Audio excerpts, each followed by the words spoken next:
Hey everybody, and welcome back to more Let's Play Pikmin. I'm your host, Pikmin level 72, and let's get started off by heading into the new area, the Forest Navel. So from the beautiful, serene music of the Forest of Hope, to the more earthy, cool feeling that the music in the Forest Navel gives. To begin, you may notice that there is not as much vegetation as there is in the impact site of the Forest of Hope. All the pellet posies have not sprouted yet.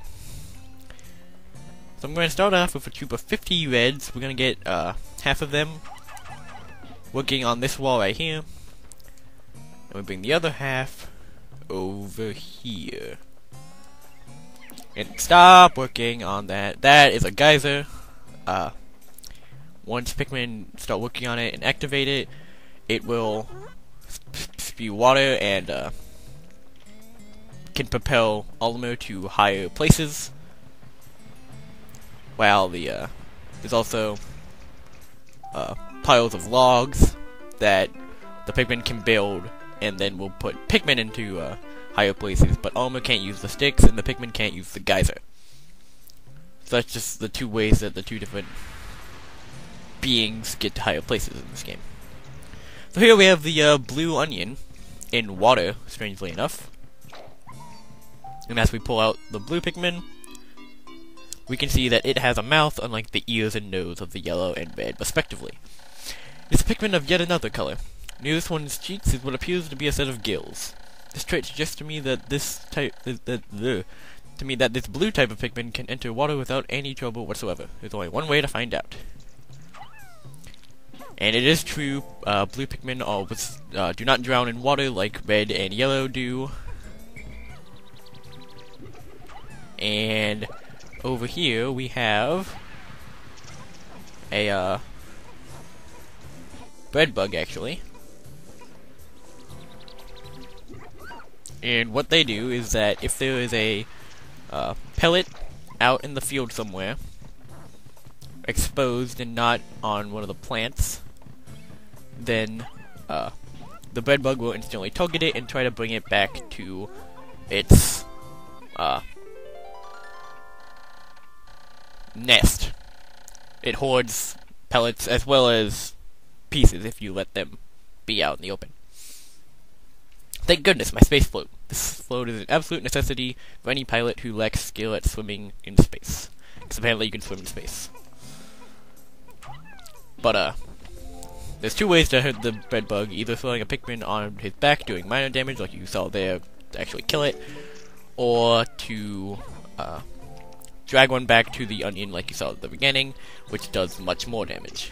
And it's generally funnier to look at.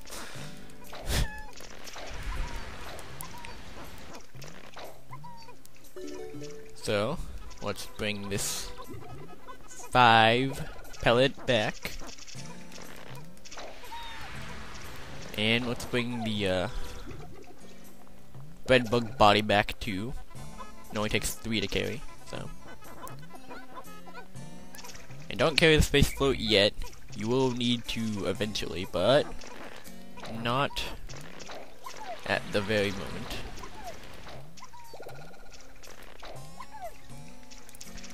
So, well, we have this 16 Pikmin actually.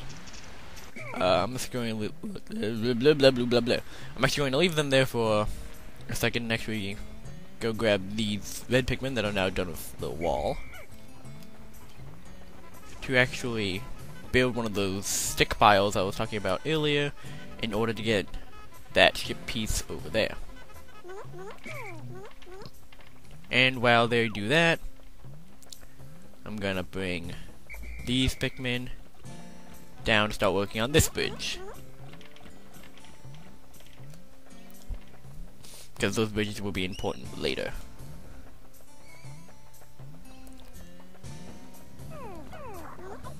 And then here we have the automatic gear. This thing chugs right along at its own pace, makes piloting much easier, giving me time to concentrate on the final points of space travel.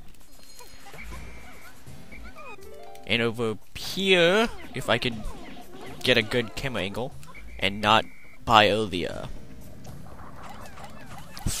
automatic gear again, we have shield wigs.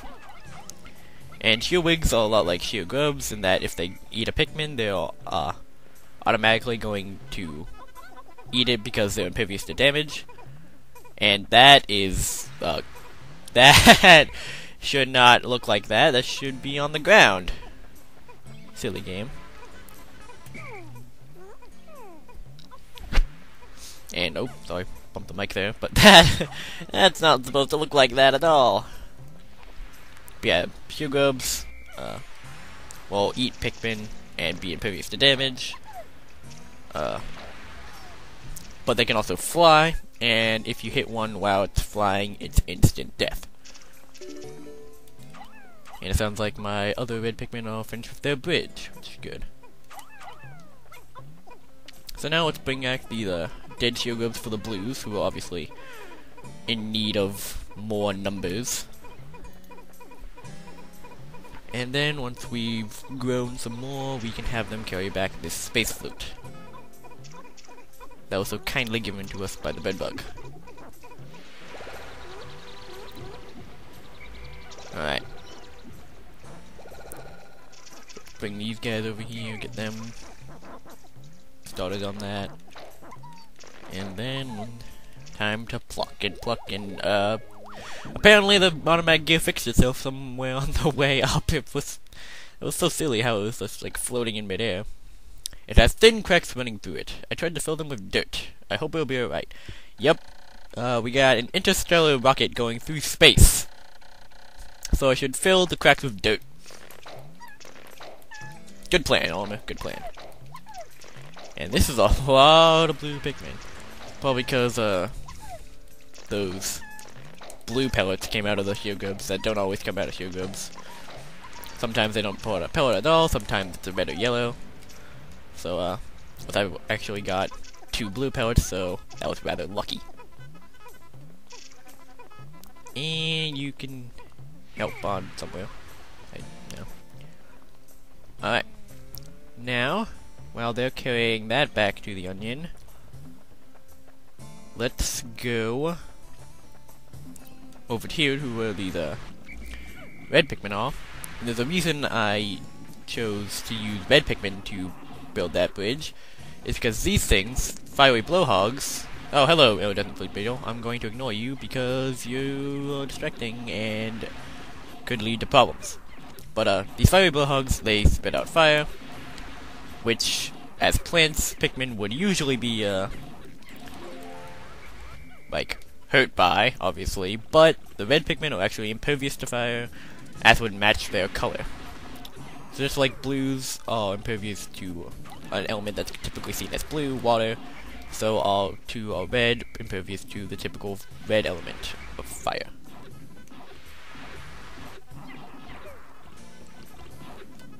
So the best way to do with these guys really is to just kind of swarm them. And just kind of whittle away their health little by little. Although you're going to lose probably a lot of your flower Pikmin in the first, in the process. So here we have a albino frog called a water log, and they jump up in the air in an attempt to squish your Pikmin. And you want to call off your Pikmin before it can obviously come down and crush them. So a good way to just swarm them after they land. Sometimes they'll have too many Pikmin attacking them and actually won't be able to jump for a little bit, like you saw there. And with that, it is dead. And, hey, spit your fire. Alright. So yeah, that's one good strategy against the fire bugs. Wait for them to spit their fire, then attack them. And we're getting interrupted by the space flute being back. Lovely. Space flute. An expert swimmer like me has no need for something like this, but the motto is always be prepared. Really, it's just for emergencies.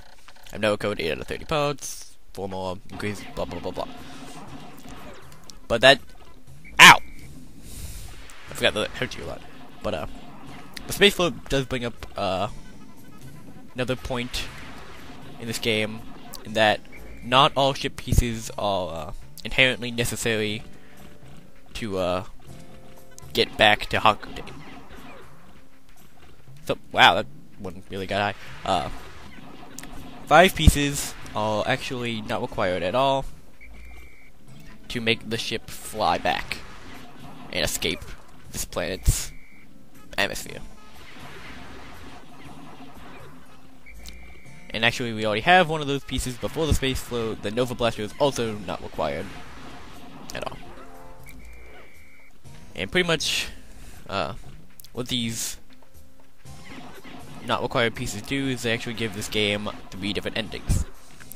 A bad ending, where you reach the 30-day limit without getting all the necessary pieces. A normal ending, where you reach day 30 and you have all the necessary pieces, but not necessarily all the optional pieces.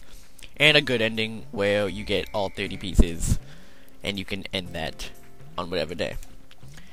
And obviously I'll be going for the best ending, because I don't want to wait 30 days to have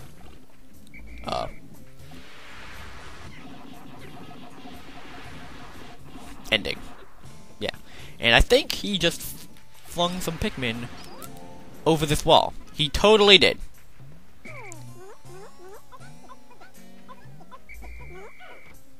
That jerk.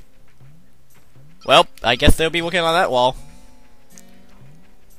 Now, usually you might think that'd be a problem, but all I really need to do is come back here at the end of the day and have them in my pody, and they won't get left behind. It is a bit inconvenient, I'll admit, but really, it's not that bad. And all these beds are now leaf because of those fights. It's unfortunate. Alright, so let's put away all the red Pikmin we have. And head over here. I actually want to use these stones to maybe flower up some of these blue Pikmin, if possible. There we go. I got at least a lot of them to be flowers. And don't attack the... Okay, well, I guess you're gonna... Oh, good. Don't... Ugh. Come here. Stop carrying things. Thank you. Don't build that. I want you to come over here and find the #1 Ionium Jet. Unfortunately, this puts out a slightly odoriferous exhaust, but it does propel me to escape velocity in an instant. The stench is a small price to pay for such performance.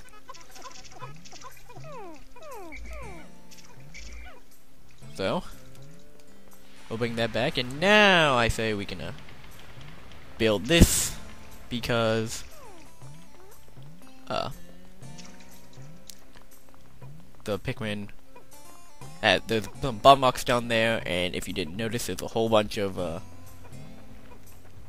rock walls around here that I'd like to get broken down.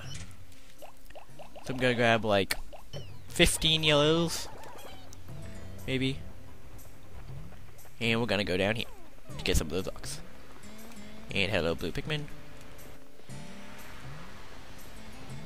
Alright.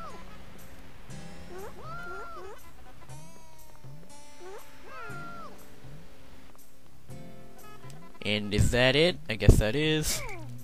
So let's separate U5. The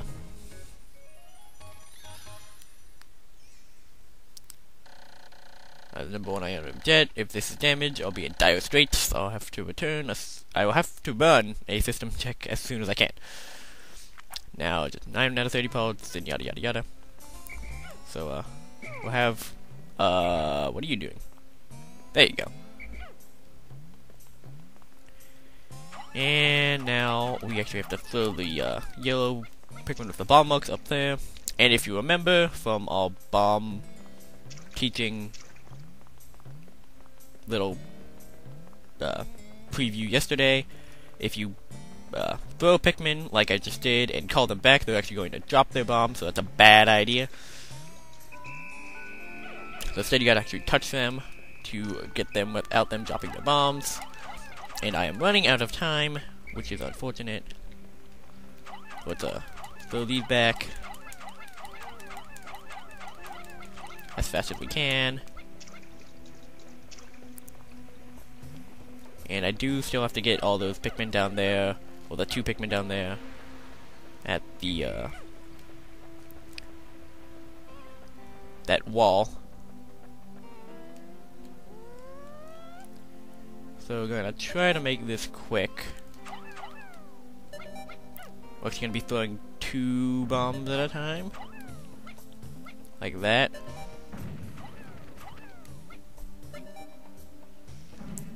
Hopefully we can waste time here.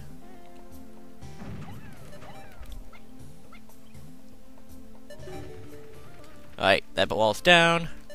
I'm not gonna be able to use that last bomb, but that's okay. 'Cause hopefully I can get to these Pikmin. Oh yeah. And then the last 15 or 25 Pikmin were actually there at the ship, so they didn't get left behind. So if I did my math correctly, I should not have left any behind, which is a good thing. So on our first trip to the Force Navel, we got 3 parts: the automatic gear, the space float, and the #1 Ionium Jet. Hopefully didn't leave any Pikmin behind. Got 1 wall knocked down, but it was a wall that took 9 bombs, so that's a pretty good accomplishment. And cleared the entire field of all its fiery blowhogs. Deep in the cave, I discovered, in the forest, I encountered blue Pikmin. These blue fellows have something resembling gills on their cheeks, and they appear to be amphibious, surviving both in water and on land. The wonders of nature never cease to stun me, even in this alien land. So we have those are Pikmin numbers. We did lose 1 to a shield rig, I believe, but we did spot 39 blue Pikmin, so that was good. And it's clear that we're gonna need some training for our blues, especially, and a little bit for our yellows too, and actually a little bit for our reds, just to get all those numbers boosted up. And we have 9 pieces, 21 remaining, and 26 days remaining, so you can see how you can start to get ahead of the days quite quickly. But you don't really need to worry about the training of the Pikmin too much, because on day 5 we're actually going to be returning back to the impact site, where, as you can see, there's still 1 more piece to go, and the impact site, once we get that 1 piece, is actually one of the best places to train up Pikmin for reasons I'll get into next time.